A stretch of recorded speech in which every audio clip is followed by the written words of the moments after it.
ng mga sir, ma'am. Ito po yung ano ko, yung solar setup. Kala nga, switch natin yung ilaw. Ayan. Sa ngayon, ang harvest niya 6.4. Hindi ko malaman yun. First ba yun? Yan, tumunog. Ibig sabihin, mag-init yung kanyang inverter. Ang inverter ko, 1,500 watts. Ibig sabihin, 1.5 kilowatt siya. Ngayon, parang 95 o 96% yung ano niya, laman ng battery. Sige, nasa 13.3 volts naman siya ngayon. Dito sa PPT niya 13.3 din. Parehas sila doon sa kanyang output sa low voltage. Ano yan?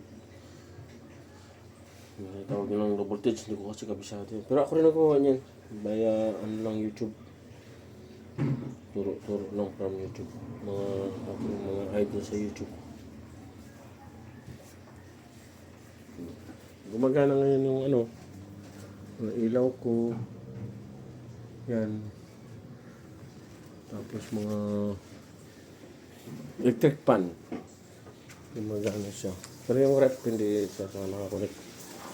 Yung aircon hindi rin nakakonect. Washing machine. Sa aircon sa ano ko siya pinapagana sa solar. Ang solar ko ayun po siya sa taas. Meron naka-parallel ako na design kasi ito sa hapon ito nag-harvest. Medyo may pa ng pusa. Yan.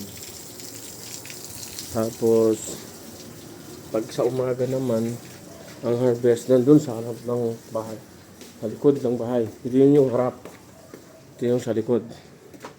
Yung pinakang likod namin parang harap din kasi tindahan siya. Kantin. Wala nang tinda ngayon. Holiday kasi. Yun. Yun. Taas. Nakaparallel siya. Medyo manual masyadong pagkagawa ko kasi hindi pa ako nakaka-order dun sa Shopee ng ano, mga online, mga kailangan kong dapat mabili para sa tamang mga gamit talaga. Ito, kulang-kulang na rin kasi sa budget. Halos nakaubos na rin ako dyan ng ano eh. 40,000. Ganun. Kasi solar panel ko 8 piraso. Malalaki. Online ko rin siya binili. Yan ang ilaw ko. Huwag ko na. Parang sarap ng tindahan. Yan. Yan. So ngayon, magka-harvest siya ng 6.6. Tapos linisan ko ang solar. Titingnan ko kung tataas siya. Ano, nadumihan siya ng pusa. Kaya akitin pa rin ng pusa doon. Salamat mga idol, mga kaibigan, mga friends, sa mga subscriber ko kahit pa paano. Salamat sa inyong lahat. Sana sino man ang makapanood pa nito, kung pwede, pa-subscribe po sana ako. Maraming salamat po. Love you all.